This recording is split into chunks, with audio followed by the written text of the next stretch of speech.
habíamos quedado con mis queridos compañeros y amigos Ángel Verdugo y René Delgado que el día de hoy, pues en víspera de que termine la campaña electoral, haríamos una pues sesión conjunta de sus espacios en este programa. Y pues me da muchísimo gusto recibirlos a ambos. René, ¿cómo estás? Buenos días. Al revés, Pascal, yo agradecido y contento. Ángel Verdugo, ¿cómo estás? Muy bien. René, una vez más estamos aquí juntos. Así es. Bueno, pues lo interesante creo sería hacer un balance de esta etapa.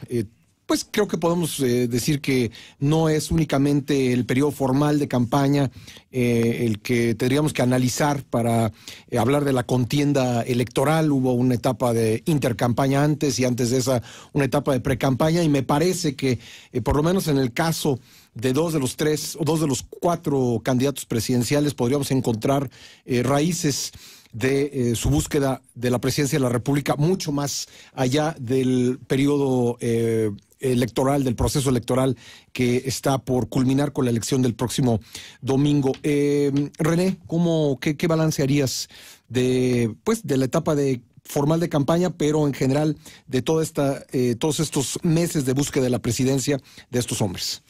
Querido Pascal, pues yo creo que son varios los niveles, ¿no? Por un lado, pues podríamos hablar de los partidos. Creo que cualquiera que sea el resultado, los partidos están en crisis. La integración de alianzas que de algún modo borraba el emblema y las siglas de su sello, dejó que desear. Es decir, me parece que fue una hazaña la de Ricardo Anaya, la de integrar la coalición, el Frente por México, pero a fin de cuentas esa mezcla no dio el resultado que pretendían. Por el otro lado, el PRI tratando de desdibujar su propio desprestigio, habilitó a un simpatizante que no caló dentro de la propia estructura.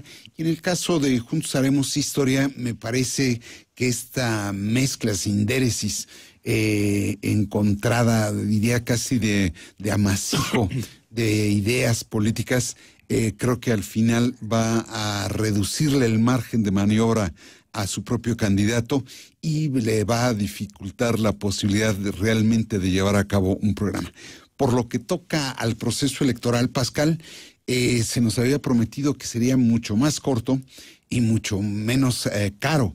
Bueno, el hecho es que juntando la precampaña, la entrecampaña y la campaña resultó más largo de lo que se nos había dicho, y seguramente que resultó más caro, aparte de que dejó ver que el masacote legislativo que fue la reforma político-electoral es un problema para la autoridad electoral. No puede fiscalizar tantas campañas, tanto tiempo de tantos partidos. Y no puede tampoco la autoridad si los partidos políticos no respetan las propias reglas que ellos se pusieron, porque creo que es bastante obvio que la precampaña no fue exactamente una precampaña, que la intercampaña tampoco. Eran candidatos únicos, precandidatos únicos. Así es, y jugaron un poco con esto, la verdad, sacándole la vuelta a una legislación que ellos mismos aprobaron. Ángel, ¿qué dirías de saque? Diría lo siguiente: creo que estamos viendo con este amasijo, para utilizar la expresión de René, entre pre, inter y campaña, estamos viendo, si no la crisis del sistema de partidos, crisis definitiva, pero sí estamos viendo, pienso yo, por lo visto, escuchado y leído, y por el desempeño de los candidatos, el fin de una era. Yo creo que sería muy ingenuo pensar que no ha sido estos 6 meses, o que será 7 meses, prácticamente esto empieza ya formalmente en diciembre, aun cuando en el caso de los independientes, un poco antes, etcétera.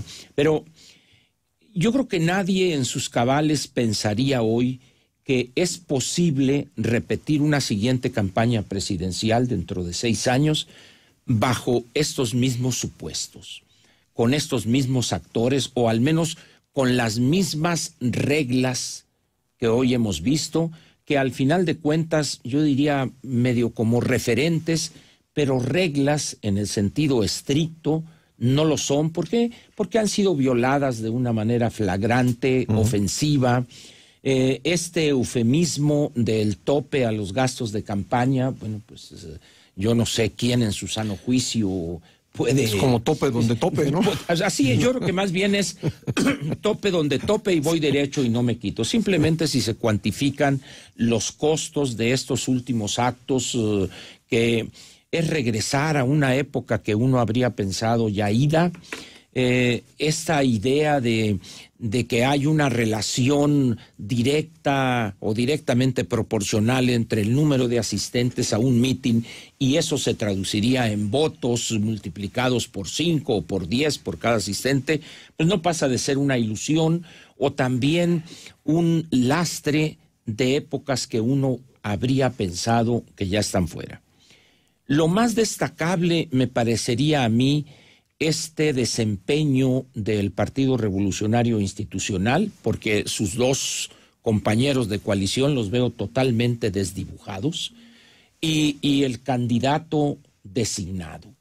Creo que si hay algún error estratégico cometido en esta campaña, incluyendo los dos periodos previos, es la nominación del candidato del Partido Revolucionario Institucional. Estamos conversando con Ángel Verdugo y René Delgado sobre la etapa de campaña que está a punto de concluir. Mañana terminan las campañas y empezará esto que se ha llamado periodo de silencio antes de la votación del próximo domingo. Si les parece, pues analicemos brevemente a los tres principales candidatos a la presidencia. ¿Qué podríamos decir de José Antonio Meade? René. Bueno, un poco lo que ya comentaba Ángel, me parece que el PRI cometió un error al pretender borrar su propio desprestigio como una estructura, el abrir los candados con dedicatoria para un simpatizante. Creo que lamentablemente José Antonio Meade no logró verdaderamente convencer ni siquiera al interior del propio partido. Uno ve pronunciamientos o actitudes de cierta frialdad hacia el abanderado tricolor y en efecto yo no veo la suma que le da la coalición del PRI con el partido Nueva Alianza o con el Partido Verde. El Verde ni se ha visto. Ni se ha visto y yo creo que en el caso del Distrito Federal está jugando verdaderamente a que no se le vayan votos por la puerta del PRI, sino a tratar de prevalecer. Desde esa perspectiva, ojalá los radioescuchas voten desde luego por el candidato que prefieran, pero que favorezcan a los partidos que verdaderamente, si no le dan satisfacción, le resultan corrientes políticas importantes a preservar para aprovechar la elección y depurar un poco el régimen de partidos. Me parece un candidato desafortunado, Pascal. Ángel. Hablando sobre el mismo candidato, ya lo dije, creo que si hay algún error estratégico que se podría identificar en esta campaña, precampaña, intercampaña, en todo esto, es sin duda alguna la nominación o la designación de José Antonio Meade. No voy a entrar a cuestionar las virtudes como funcionario público que se le asignan, solamente diré que en lo que se refiere a sus prendas personales no tengo duda alguna. Sin embargo, en su desempeño como funcionario público tendría yo una opinión divergente de estos ditirambos y elogios que se plantean.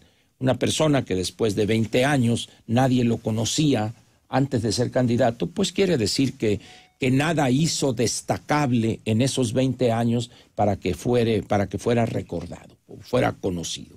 Pero eso será posterior, ya los responsables dirán sí o no. Yo creo que el problema de las tres coaliciones que se formaron, donde son tres partidos cada uno, yo creo que el llamado que hace René es muy interesante. No es que yo esté en contra de que haya muchos partidos en la sociedad mexicana o en la escena política. Sin embargo, creo que una de las cosas que ha dejado claro también este proceso es que debe haber 3 partidos principales, es decir, y que sería bueno que el elector tomara conciencia de ese hecho y que después se fusionaran o se formaran. Por ejemplo, no concibo cómo esté en la boleta el Partido del Trabajo, por ejemplo, después de esa triquiñuela y de esa maroma que hizo el PRI en Aguascalientes para revivirlo. A revivirlo, sí. O sea, vida artificial, y ahorita resulta que va a tener X número de votos y va a seguir recibiendo cientos de millones de pesos a alguien. Ya nadie se acuerda del fraude de aquellos 100 millones de los centros de educación, etcétera, etcétera. En el caso del Verde, buscando rescatar algo después de decenios aliado y vendiéndose al mejor postor, que era el PRI, a un precio muy alto. Nueva Alianza quizá recuperando su nivel ahí del 0.5% en una división tremenda. Y quizá el único partido que se podría salvar de ser muy pequeño es Movimiento Ciudadano, con estas vitaminas y proteínas que le dio Jalisco con Enrique Alfaro, de tal manera pues que ese quizá también sea uno de los triunfos de este proceso electoral, en decir, a ver, vamos a depurar esto, vamos a levantar el umbral para que esos partidos, esa chiquillada, como se decía, sea mandada al cuarto de los Trevejos o de los Tilichis, como bien diríamos en Sonora.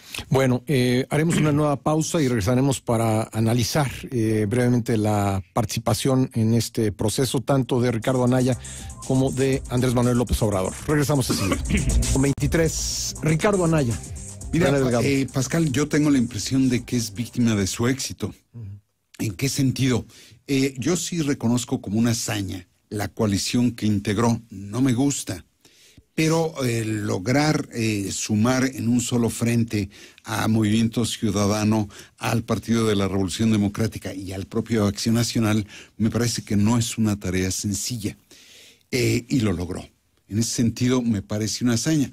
Pero digo que es víctima de su propia hazaña o de su propio éxito, porque evidentemente su postura como candidato se vio asediada por la cantidad de principios y de intereses que conjugó.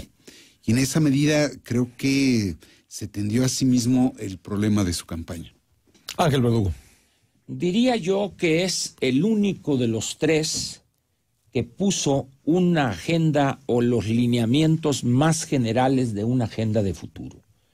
Creo que los planteamientos que hizo en algunos casos fueron criticados al bote pronto, sin el menor análisis, particularmente lo del ingreso básico universal, otras cuestiones en relación con la tecnología, con el uso de los avances tecnológicos. Creo que en política hay que plantear ciertas cosas novedosas, pero tomando en cuenta la realidad concreta de ese grupo o de ese país, porque de otra manera generas rechazo automático. Yo creo que va a dar todavía en el futuro mucho de qué hablar, si es que no gana en este domingo Ricardo Anaya, todavía va a dar mucho de qué hablar. Creo que será una de las personas que habrá que seguir en los próximos años en la política mexicana. Bueno, y finalmente Andrés Manuel López Obrador. Yo creo que su campaña fue una combinación de aciertos propios y errores ajenos.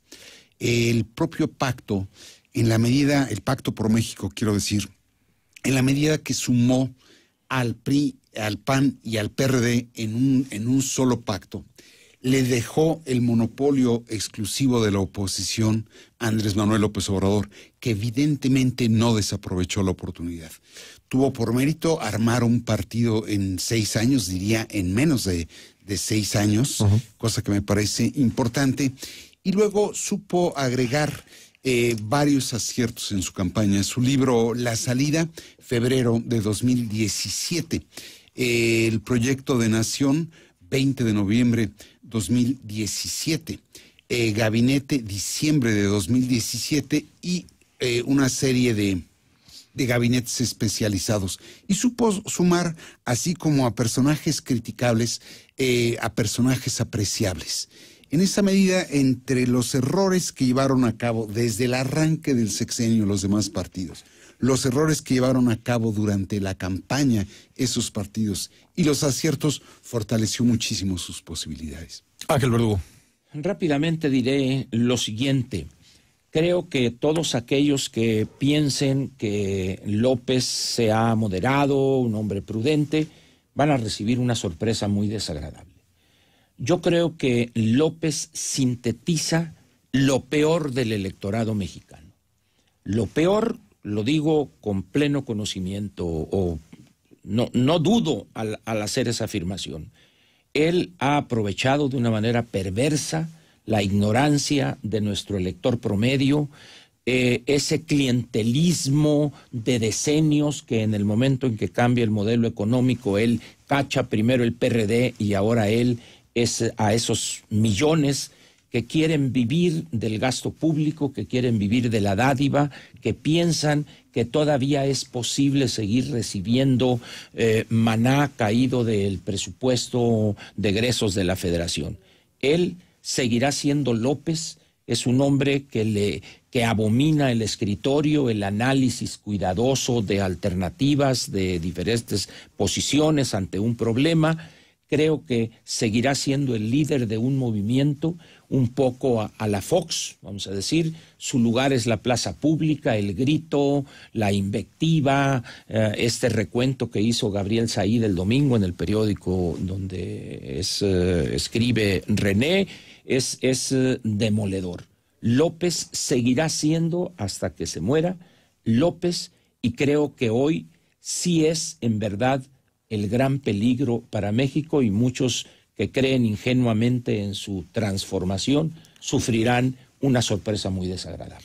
Pues caballeros, les agradezco mucho haber aceptado mi invitación para pues ceder ambos su tiempo para poder tener esta mesa de diálogo, de discusión sobre el proceso electoral que termina. Muchísimas gracias a ambos. Ángel, muchas gracias. Gracias a ti, Pascal. Gracias, René. A ti, Pascal, un gusto. Gracias.